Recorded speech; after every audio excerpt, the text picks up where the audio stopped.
કૃષ્ણ બધાને. તો જો ફ્રેન્ડ્સ, આ કોના ફૂલના પાન છે જોયેલા તમે? જો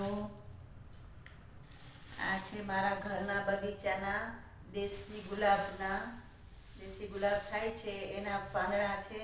તો જો એક એક પાંદડી કરીને અલગ કરીને ગાંઠા અલગ કરીને રાખ્યા છે. જો કેવા મસ્ત છે.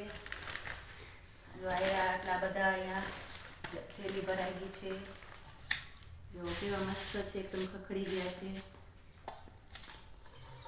તો આ છે ને ઉનાળો આવે છે, હવે શિયાળો જશે એટલે ઉનાળો આવે છે એટલે આ ગુલાબના પાનની દેશી ગુલાબના પાન દવા તરીકે વપરાય અને આની ઠંડાઈ પણ બને ઉનાળામાં. અને ઠંડાઈ બનાવી પીવાથી બહુ ઠંડક પડે પેટમાં. તો આની ઠંડાઈ પણ બનાવી શકાય. તો ફ્રેન્ડ્સ, મારો આ વિડીયો તમને કેવો લાગ્યો? આશા કરું છું કે તમને મારો વિડીયો પસંદ આવ્યો હશે.